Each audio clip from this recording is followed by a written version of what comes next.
Many of your family members, most people in our country are depressed.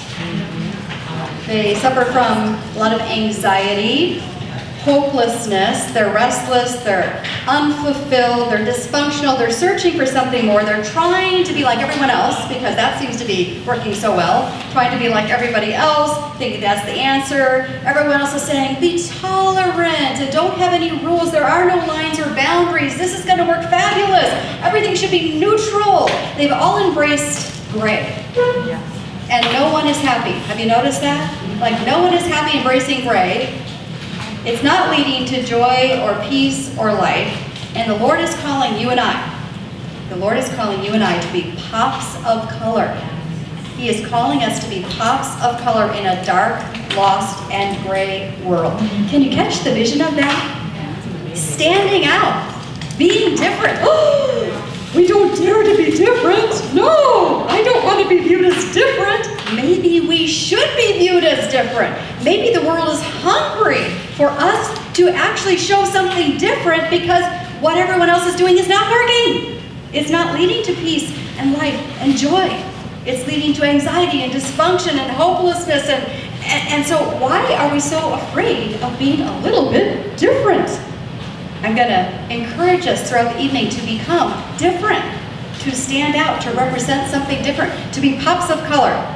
And this is something that God is calling us to do. Another way of saying it is to be a fragrance in our relationships, right? When everyone else is gossiping and trashing everybody else and criticizing and putting people down and saying, they deserve to suffer for what they did, we could be fragrance in relationships. This is biblical. Matthew 5. You are the light of the world. A city set on a hill cannot be hidden, nor do people light a lamp and put it under a basket, but on a stand, and it gives light to all in the house. Have we been doing that? Have we been putting our light under a basket in America as Christians? Well, I don't want anyone to know that I stand for Jesus. Oh, put that under a basket. God says no. In verse 16 it says, in the same way, let your light shine before others, so that they may see your good works and give glory to your Father who is in heaven. When you and I actually obey Jesus' commands and live life radically different than the rest of the world, your relatives, your friends, your co-workers are going to notice something different. And because of the way that you display Christ, which is very attractive, they're going to be intrigued and drawn to Christ. Isn't that what we want for all of our relatives, right? For our friends? Don't we want them to be drawn to Christ? I'll just tell you how I came to Christ. Usually people come to Christ when they're in the pit of despair, and that was the case for me. I had just, my boyfriend from high school, I followed him over to Western Washington University from Spokane. We were both Spokane people. He said he's going to go to Western. I'm like, okay, I'll follow after you, because I was just like, I had a fish on. I got a boyfriend, I'm not letting go, I got a fish on, it doesn't matter if he treats me like trash, I got a fish on, I'm not letting go, I got a fish. And so I'm following him over to Western Washington University, and I'm here for about a year, and he breaks up with me, and I'm like, oh my goodness, my world has just caved in, my life is over. Has anyone ever felt like that after the first breakup? Like, my life is over right now. And I didn't really have any relationship with the Lord at all. I grew up in a very dead church where I never even heard you were supposed to have a relationship with the Lord. And so I had no foundation there.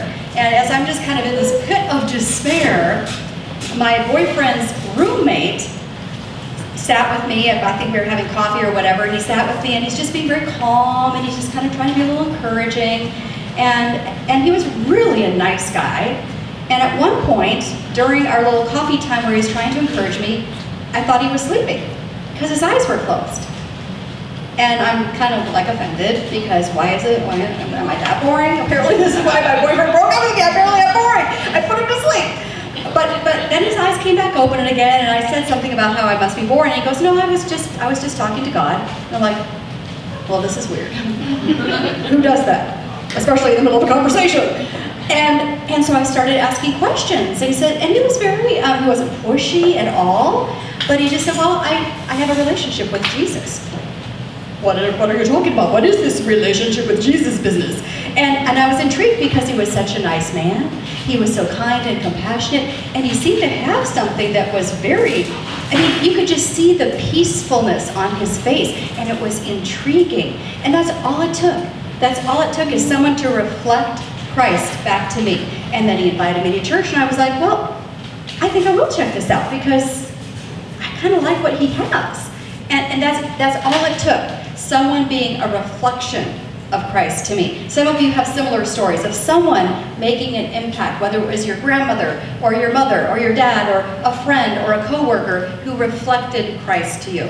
We are all setting an example among our relatives and friends. It's just a matter of what kind of example we're setting, right? Do they see a woman with great faith during trials, or a woman who's just wrapped up in self-pity and despair during her trials, and they're like, well, I don't really know that I want to follow the Jesus that she follows because she is constantly depressed and in a pit of despair?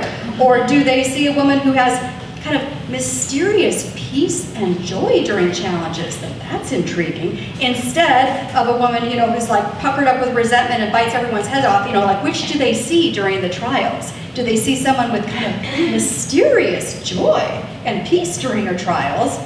Or this person who's like seething with resentment? Do they see a woman who's gracious and kind, even when people aren't very kind to her? Or do they see someone who seeks revenge? We're all setting an example, are we not? All the time. People are watching us. Your children, if you have children, are watching how you're handling every situation. We are all setting an example. What kind of an example are we setting?